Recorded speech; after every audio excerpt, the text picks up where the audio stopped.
out, most of the good intel I get fighting the tyranny is from the Army. And I'm not lionizing the Army, but it was Fletcher Prouty at the Army that exposed the JFK thing. I know you were very intimately involved in those operations, Bay of Pigs, you name it, not just on the aircraft, but on the ground. A lot of that's highly classified. You say you're going to break your silence in Dallas on the anniversary coming up, but I think for your safety, let's just spill as much guts here as possible, including what you told me about Mexico and ISIS. Because I don't like knowing that. The crew doesn't like knowing it. Can we please just get as much as you told us out there so they don't come kill us all? Well, okay, sometime back, am I on now? Yes, sir. Okay, sometime back, there was information came, go back to the Mexico thing with Task Force 7 out of Fort Bliss, Texas, which Bill Conroy, Narco News, covered this goes back to 2010, of weapons going across the border. That led into the Fast and Furious, which they tried to blame on mom and pop drugstore gun sales and illegal stuff. Then later these weapons began to show up that could not be traced back to mom and pop gun stores, but they came back through the direct commercial sales program, which this administration's supposed to have been monitoring to make sure that those weapons did not get into the wrong hands. However, those particular weapons ended up in this Zetas' hands and other gangs that later came into cartels. And then as a result of all that, during that period of time, over 80,000 people were killed inside Mexico. Mainstream media did not cover any of that. Our neighbor next door and their drug war and war was going on with the cartels down there did not cover that. Bill Conroy, Narco News, and also my friends at SalemNews.com, they did cover it. And then also OC Weekly up in, who Nick wrote the book about Kill the Messenger, I believe. Which was eventually made into the movie. I'm going to stop up here and go into the Colonel Sabot killing. Gary Webb received the map that I'd given to Senator Hart through his security advisor and Senator Hart before the monkey business. There was a sabotage on that situation. But at any rate, the map had all the staging areas. It had the aircraft ID numbers. It had the routings. It had the coded names, and it had the people involved, which led into the Iran-Contra. The information started going out to the senator. In 1983, he wrote a letter to the effect, turned it over to the Senate Armed Service Committee. Quote, they refused to investigate it. Even when the weapons showed up in cartel hands, laid out all over the plazas that had been firefights in that region, this administration and the other administration refused to acknowledge that there was any problems going on with the Zeta getting U.S.-made weapons. Okay, so there's the Mexico deal. Then let's go over to the other side of the country. At that point in time, later, weapons began to show up in Jordan, in Turkey. Same MO, same operation, out of the direct commercial sales program. I started trying to vet this stuff to make sure that I wasn't making any mistakes about the dollar amount. Follow the money. Where is it going? Cutout companies. Did it go back into campaign contributions? I don't know. I started working on that, and then the wrath of God came down on me through anonymous deals, through character assassination. Tosh, you better shut up. You're getting way off base here. There's nothing to this. You're a conspiracy freak.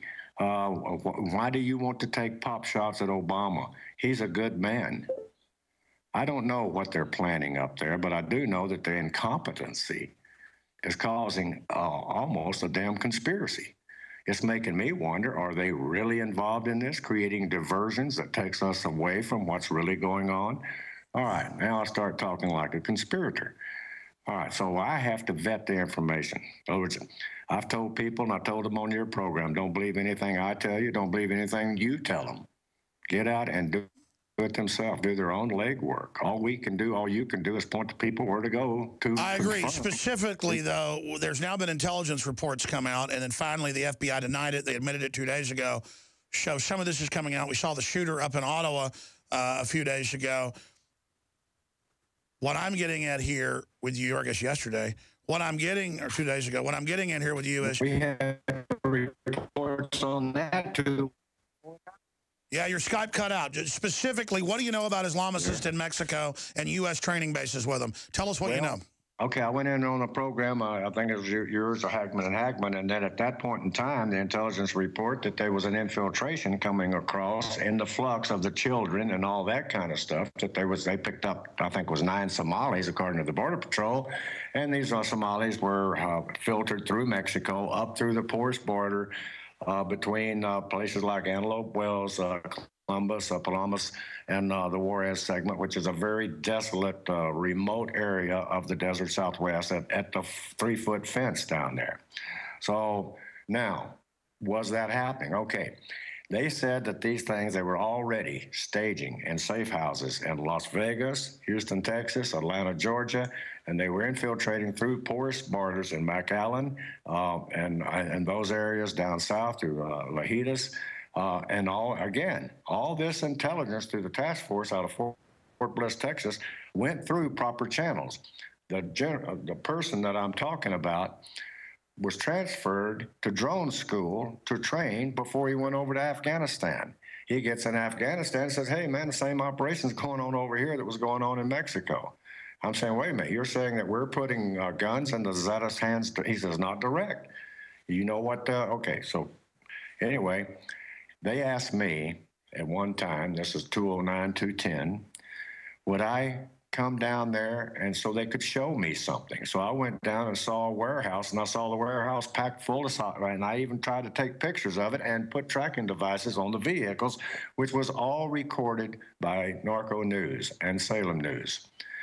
Mainstream media contacted me and said I was crazy, that there was nothing to it, and that's why they could not use it, and they had got that information from this administration. So then someone tells me, Mr. Pluntee, be very careful because the administration's out to get you. They're going to subpoena you. I said, okay, fine. I'll honor that subpoena when someone else honors their subpoena or gets issued a subpoena, and I will stand side by side with that person and raise my right hand, and I will tell them, that committee, where this information come from, if that person would do likewise. Now, I blocked out the name there, but everybody knows who I'm talking about. I don't like to throw names out there, but so far I haven't heard anything from the subpoena, but I did hear some other things that I'm upsetting some people because I'm going into methods and procedures, and here's the problem, their problem. I'm not a government agent. I'm not employed. I don't take the U.S. government Treasury's money. This information is coming to me. There are people that are dedicated to saving this Constitution, and they're seeing it gradually through a process of evolution being eroded. And it's being eroded by incompetent people put in strategic positions that stops the actual flow of intelligence that is needed in order to save this country's. Now, let's stop right there. You told Nico and others specifically, repeat what you told us about not just radical Islamists coming across the border, but a training base in Mexico. And did you? That's the reason I came down here. Well, we're bringing it up to date. The information I got, I'm still down here checking that out. I haven't released. I said that's what I'm coming down here for. Here's the report. There is two training bases. One between out here in the desert Southwest in Chihuahua, which is directly between El Paso and Nogales. That area, Antelope Wells. It's very porous down there. I'm trying to get in touch with the Border Patrol right now to find out if they've had any reports of that. I do have a Border Patrol contact out of Santa Teresa, and he told me there's truth to that. However, I can't go out public at this point and say, I'm trying to get pictures. I'm trying to find out for sure. I'm trying to get next to the Marinos down there that are stationed in Palomas across from Columbus, New Mexico. In other words, they did a raid on a ranch here back in 2010, and it's recorded, and pictures of us shaking hands with the Border Patrol as the Mexican Marinos was raiding the ranch, and they found weapons there, U.S. weapons.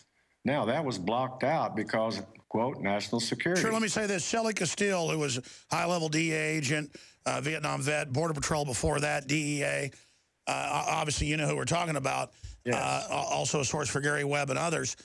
Right. They set him up for just selling a few shotguns and stuff when he got divorced to raise money and put him in prison for a while. He said on my show in 2003 in studio, there's video of it on YouTube, that they were going to arm secret armies called Zetas down by the King Ranch, and that he'd been asked to go train these secret armies. They were going to claim that it was an infiltration, and that the Mexican army that was trained in the U.S. had turned against the Mexican government and formed the Zetas, but it wasn't true.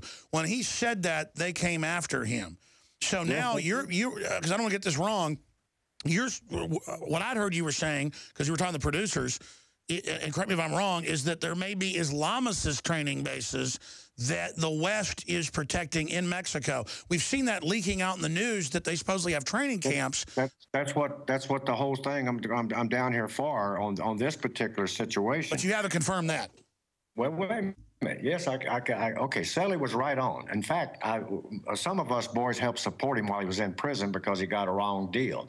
We're trying now to get his pension back from him because his information is proved to be 100%. Now, I'm going to go real fast and speed up here. Selly also knows about Hangar 3 because he ended up refueling one of our aircraft down there, and that's how I know Selly. And that goes back into Iron Contra to the secret airbase known as Santa Elena, Costa Rica, and known as Point West in Oliver North's notebook. So Selly has a long history, and that's sure. What you just said is absolutely right. They jumped on that man, and they discredited his deal and robbed his pension and ruined him. Now, he had also passed some of the same information to Gary Webb. Now, I'm going to get into the Gary Webb bill. Gary Webb received copies of the Gary Hart map. Also, there was a Marine colonel that allegedly committed suicide, but they say it was murder. Okay, get into all that kind of stuff.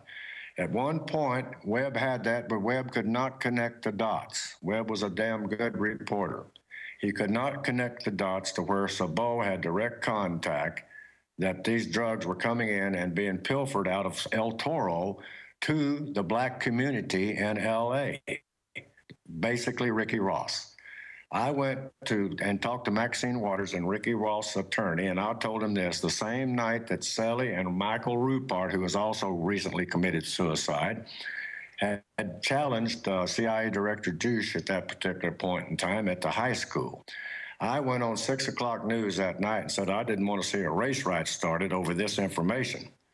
The dots had not been connected at that particular time. Webb did not use the Sabot story because he could not confirm it as being factual. That did not upset me, and it did not upset the other people. In fact, we supported Webb the best that we could. Nick Skoll turned around, took part of the Sabot story, Marine Colonel James Sabot, took his story, and he did an article, I Run Cocaine or Cocaine Airways, did a couple articles on me about my knowledge about El Toro and flying C-130s into El Toro to be offloaded with drugs and then reloaded to China Lakes with weapons and going down to the Contra. All right, that was also confirmed by Gary Webb and his security advisor, Bill Holden. That's all record now. That's on, okay, that goes to the Kerry Committee. This was all testimony of the Kerry Committee, and they classified my testimony and also classified what Selly had told them, their investigators. He did not go in front of committee because he was DEA. That information was confirmed, but yet they went after him on a weapons that he sold. And in law enforcement, they exchange weapons all the time. Hell, we sell, shit, want to buy this one? Hell, no, I got this one. This is a good Smith & 40. This is a 9. This is a Ruger, you know. Oh, yeah, okay. Well, he just had a divorce. I remember he was having money troubles on my show trying to sell books. He went and tried to sell like 10 of his guns at a gun show in the divorce, and then they came and grabbed him. That's the way the ball goes. In other words, Selly made a bad mistake. Now, look at hindsight, so quarterbacking, yeah, he knows it. When he was in prison, I sent him money down there and helped him out, and we talked about it. And I told him, I said, Selly, you got to get out there public. And we're getting off on Selly, but this ties into Webb. Webb and also to Nick Skoll. The book, the article, I Run Drugs for Uncle Sam, was published in 1990, April of 1990, before Colonel Sabot was killed, and that map was recorded in that article. That article through San Diego Reader has now been made into a book. Not my book. I don't have nothing to do with it. Also, Gary Webb knew about all that because he was receiving information because he was working with on the Ricky Ross thing, but he could not connect the dots to prove definitely. And 2 months before he died, he called me and he said, I'm ready to come on your show. I want to put this stuff on the website. I've connected the dots. He called me and asked me, what should he do? And I hadn't talked to him in about 6 months. And I said, what do you mean? Okay, now, Nick, I'm not saying, okay, I'm not saying, on the Gary Webb thing, here's my position on that. Yes, he committed suicide, but he was programmed through the Merca things, and you can verify this through the Men Who Stared at Goats, that movie, because on the back scene of that trailer, the documentation is proving there from Merca, Mockingbird, and all these kind of things, or psychological warfare, sublimination, that can pressure until they can subliminate and make you do things to yourself that you normally wouldn't do. Now, that's my position.